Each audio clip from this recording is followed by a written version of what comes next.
Muy buenos días, un saludo muy cordial, efusivo, cariñoso a todas, a todos y cada uno de ustedes quienes asisten a esta convocatoria que seguramente nos reconcilia con el pasado, con el presente, con el futuro.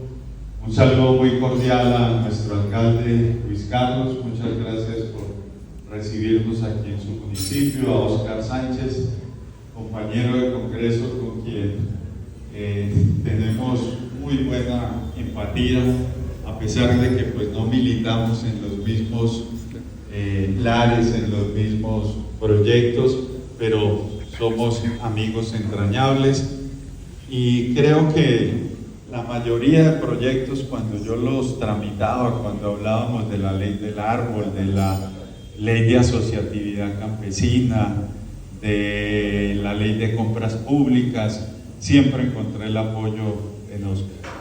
Más allá de nuestras convicciones, lo que era importante era el bienestar de este país. Un saludo a los concejales, al gabinete municipal, a los parceros y parceritas del SENA, al director regional, a nuestro director de Mosquera. De verdad, muchas gracias por estar aquí con nosotros, a las autoridades de policía, a todas estas y estos camarógrafos, bueno, a todos muchas gracias.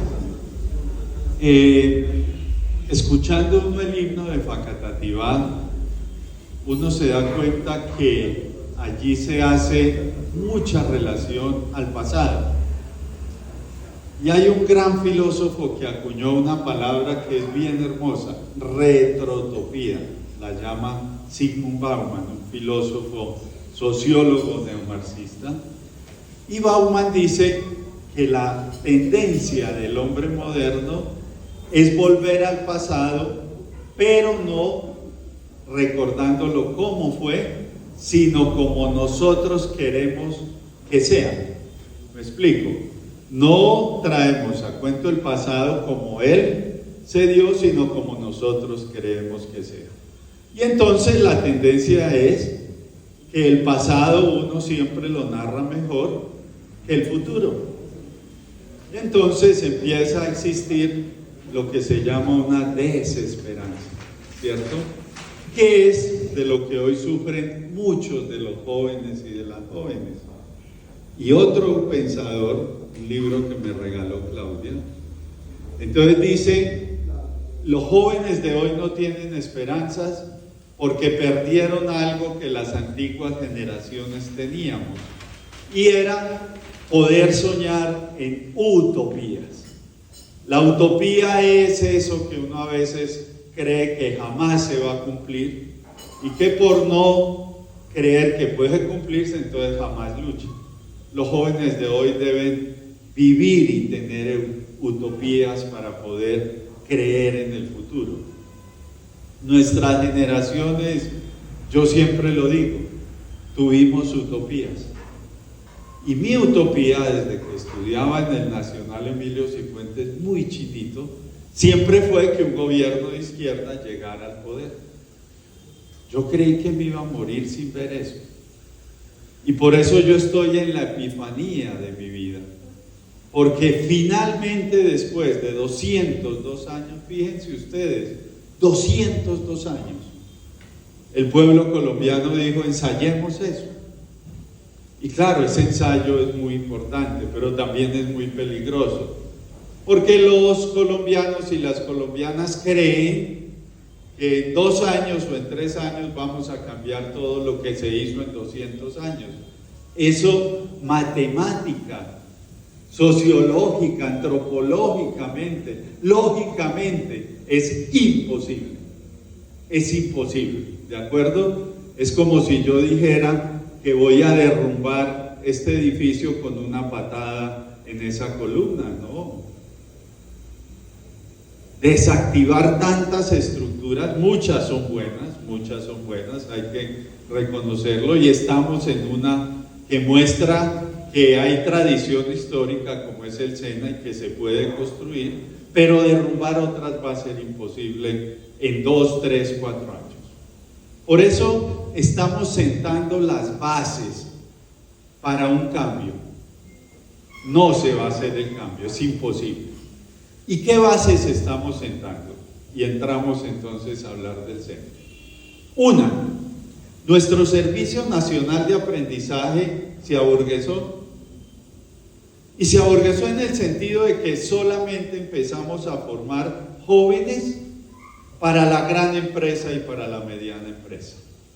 La formación para la economía campesina, ese 1.600.000 familias que son dueñas y dueños de pequeños predios, se olvidó y se dejó un pequeño programa SENA Emprende Rural y AgroSENA que pues como que amainaba un poquito la conciencia, pero eso es mínimo. Y la economía popular se olvidó. 5.400.000 microempresarios que generan alrededor de 10 millones de puestos de trabajo. El SENA no tenía gran capacitación para esos sectores. Hoy por hoy en el SENA, el 92% es para formación de esos sectores. Para el sector campesino, únicamente tenemos el 5% para el sector campesino. Y entonces nos toca empezar a deconstruir eso lentamente. No quiere decir que no trabajemos con la gran empresa. Claro que sí, hay que hacerlo. Hay que hacerlo porque es una realidad económica y social que hay que potenciar. Pero hay que pararle bolas a la economía campesina. ¿Y por qué hay que pararle bolas a la economía campesina? Porque de los campesinos y las campesinas de ese sector depende el 74% de lo que nosotros consumimos. Es decir, yo ahí veo tenedores y cuchillos. Ahorita que estemos comiendo, el 74% de lo que está en esos platos no pertenece a los grandes monocultivadores, sino a esos campesinos y campesinas que son dueñas, insisto, y dueños de pequeños predios. Ellos son los que nos dan la seguridad, la soberanía y en el caso de los indígenas, negritudes, raizales, palenqueros y afrodescendientes, la autonomía alimentaria. De tal manera que si ellos fracasan, nosotros nos vamos a ver en calzas prietas, decía mi abuelita, porque los alimentos van a subir. Obviamente, ese adelgazamiento del sector agropecuario fue muy bien pensado. Acabaron con el IDEMA, Instituto de Mercadeo Agropecuario. Yo siempre recuerdo a mi mamá cuando me decía, vaya y compre los garbanzos en el IDEMA, porque era más baratito, más barato, y era más, le servían a uno, le pesaban más. Acabaron con la caja agraria, en donde prestaban asistencia técnica, insumos baratos, en donde los préstamos eran baratos, y todo con una disculpa. Hicieron lo que hizo la pareja que encontró siéndole infiel con su pareja, con otro en el sofá, y en vez de hablar con la pareja, vendieron el sofá. Eso hicimos. En vez de acabar con la corrupción, acabamos con esas instituciones. En los años 90, Colombia producía el 92% de lo que nosotros consumíamos. Hoy estamos importando alrededor de 17 millones de toneladas de alimentos. Y claro, ¿quiénes ganan? Los importadores, que son 15, 20. Y si quiebra la economía campesina, ¿quiénes van a ganar? Pues esos mismos sectores. Pero vamos a tener problemas no solo de subida de precios, sino problemas que ya sufrimos. Hoy por hoy a uno le dicen no coma pan, ¿cierto? No coma trigo, cebada, productos, no coma maíz, no coma arroz. Y uno dice, los viejos de uno ¿cómo hacían? Mi papá paisa, mi madre boyacense, toda la vida comieron arepa paisa o arepa boyacense. Claro, eran otras semillas, porque las semillas de hoy son transgénicas, manipuladas genéticamente. genéticamente. Y eso también en esos años nació con lo que se llamó dizque la Revolución Verde.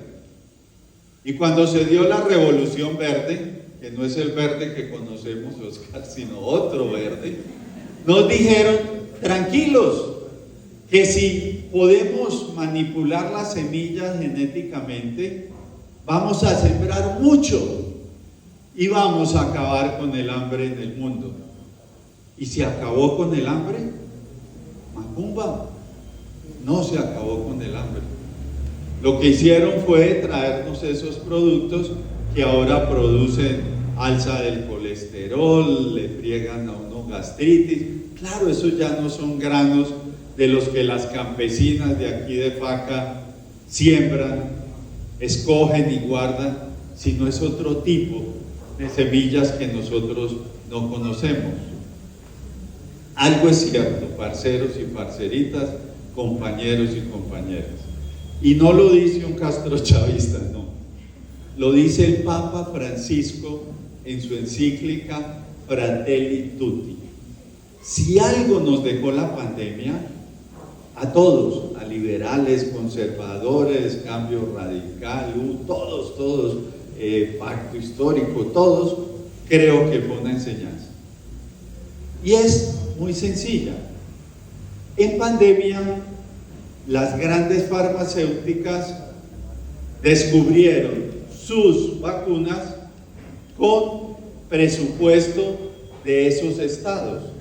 Es decir, no fue una investigación con dinero de las mismas farmacéuticas. Y cuando el mundo necesitó vacunas, las farmacéuticas no quisieron liberar sus patentes y prefirieron que millones de seres humanos murieran por ellos obtener más ganancia. Es más, esa tal solidaridad de Europa, país o continente al que yo admiro porque me dio mucho, pues demostró que esa solidaridad era pura y física carreta. Ellos acumularon un poco de vacunas y aquí en el tercer mundo pues nos moríamos, se morían. Yo no sé, aquí en Colombia, si mal no recuerdo, la última cifra fueron 140.000 colombianos y colombianas. Y en ese proceso, los campesinos y campesinas llevaron del bulto y demostraron algo. Demostraron que ellos eran un sector muy importante porque fueron los que nos alimentaron. No fueron las grandes superficies.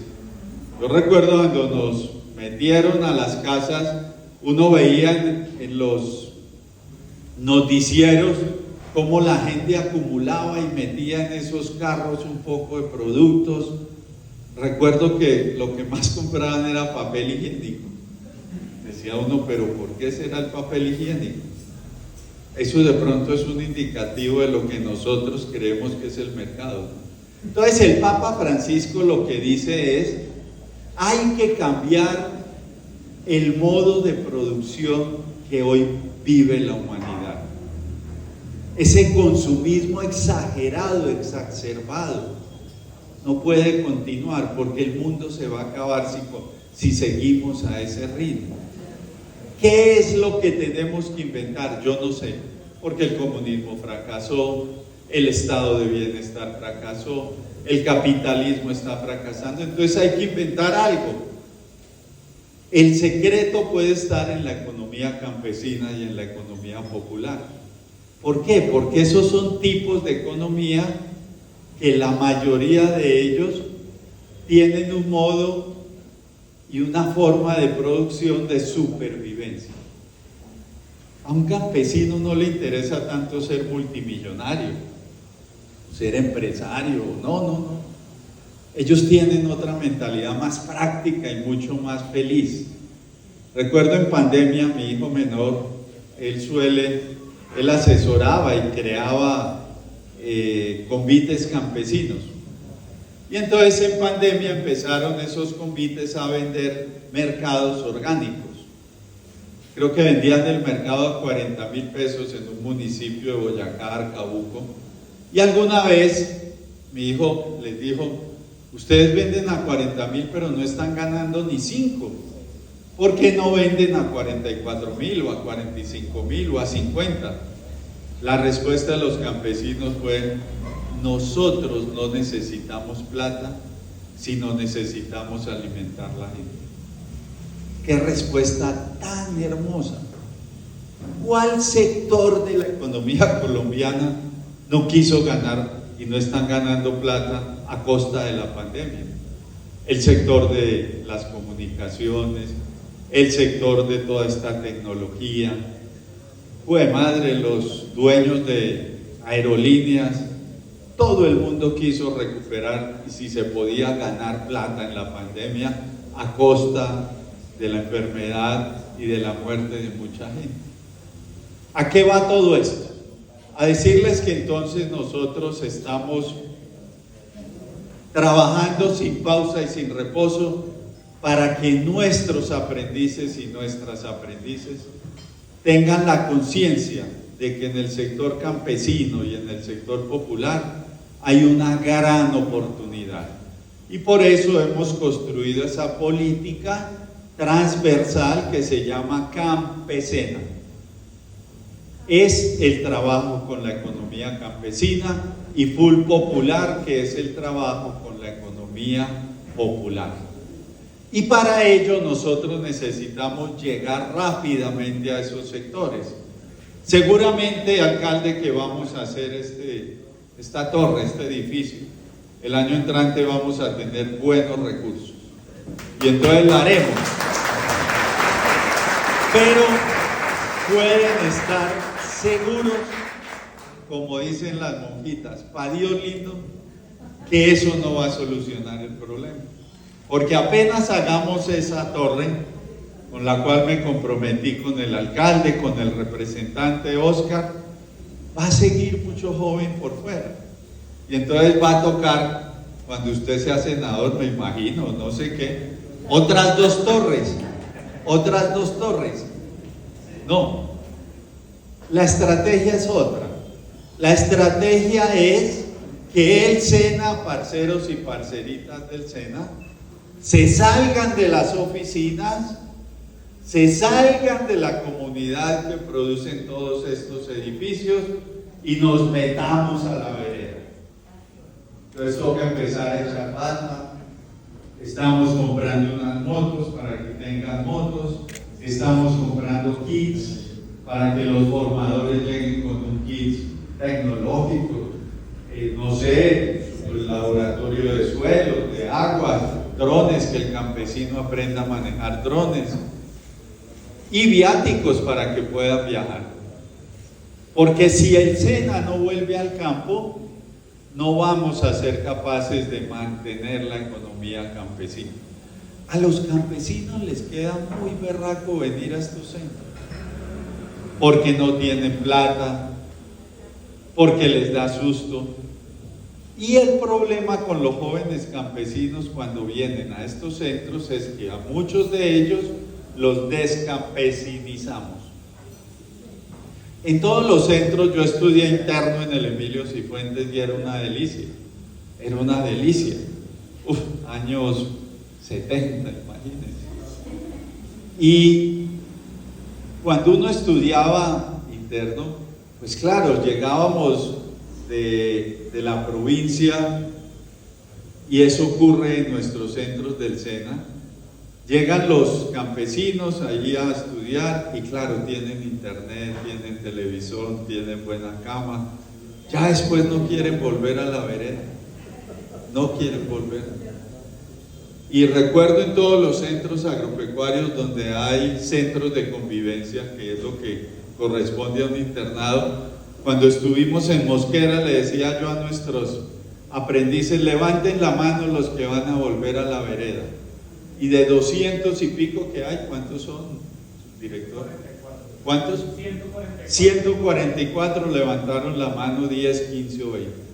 El resto se quiere quedar en la ciudad, y es obvio que así sea, porque ya no quieren hacer lo que hicieron sus abuelos, sus padres, que se levantaban a coger un asadón hasta que el sol se iba a acostar y ellos dejaban a un lado también el hacha y el machete, y cuando iban a vender la cosecha no obtenían ni siquiera lo que invirtieron. Ya los jóvenes no quieren hacer eso, entonces por eso nos toca llevarles agricultura de precisión, drones, vías, buena salud, bueno, tantas cosas, a ver si podemos mantener el campo. Entonces, cuenten con que, no es por el aplauso, no, estoy ya resumiendo, cuenten con que vamos a hacer esa serie, pero cuenten sobre todo con que el programa Campesina y Full Popular debe estar en Facatativá y debe tener esa proyección y ese impacto para que nosotros podamos volver al campo. Yo recuerdo de pequeño en mi municipio, Puerto Boyacá, uno veía siempre al señor del Sena y al del Incora en sus motos por todas las veredas. Yo no los volví a ver, ya es muy berraco verlos. Bueno, no tienen motos tampoco, entonces hay que adquirirlas, pero tenemos que regresar a eso, y esa es una especie de retorotopía. Para mí volver a Facatativá obviamente constituye motivo de alegría. En ese colegio rector yo pasé un año espectacular con todos esos compañeros costeños. Siempre recuerdo una anécdota. A nosotros nos levantaban como a las 5 de la mañana. Uno se bañaba con un agua fría como un berraco. Y al desayuno yo siempre cambiaba lo que llamaban la torta por carnecita, yo era más carnívoro. Y una vez se fue el agua y un hijo de madre, director de internos, nos llevó ahí a las piedras de Tunja, nos colocó en fila y nos empujó al lago, a esa hora tan hijo de madre.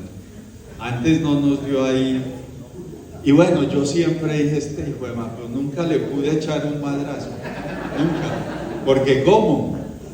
Después pasó el tiempo, mucho tiempo, y yo era gobernador de Boyacá, acababa de salir de la decanatura de Derecho de la Santo Tomás, y llegó un señor, me dijo, yo soy magistrado del Tribunal Administrativo de Boyacá, y nos fuimos. Le dije, magistrado, vamos, yo voy a Paipa a un evento con los consejeros de Estado, caminen, y nos pusimos a hablar en el camino. Y me dijo, ¿y usted dónde hizo bachillerato? Le dije yo, pues terminé en el Agustiniano, pero hice el bachillerato en el Emilio Cifuentes, tal. Me dijo, ¿el Emilio Cifuentes? Yo fui director de internos del Emilio Cifuentes. Le dije, sí. Le dije, ¿en qué año, director? Me dijo, en el 75. Y ustedes discúlpenme la palabra, ahí mismo se me soltó. Y a usted fue el hijo de puta que me echó al lago. Me dijo, sí, debía haber sido yo. Entonces, la vida es eso. Yo siempre tengo la remembranza de ese colegio en donde inclusive tuvimos una educación férrea, espectacular, una disciplina impresionante. La profesora Inés, de todos ellos los recuerdo porque me dieron la estructura para poder incursionar en el mundo de la academia. Por eso, de verdad, para mí, aquí estar no es un compromiso, sino es una retrotopía de vida. Muchas gracias. Con nosotros y con el SENA cuenten para las que sea. Hoy nos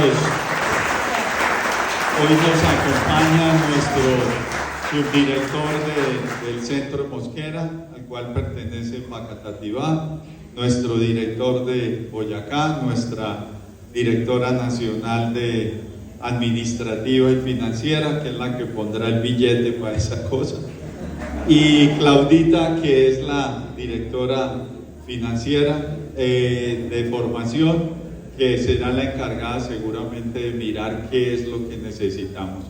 A los jóvenes instarlos a que tengan utopías, sueños, pero sueños en grande, no. La utopía no es que yo vaya a tener una Toyota TXL, no.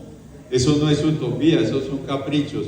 Utopía es soñar en que podemos cambiar este mundo, y yo sé que de la mano del pueblo colombiano lo haremos.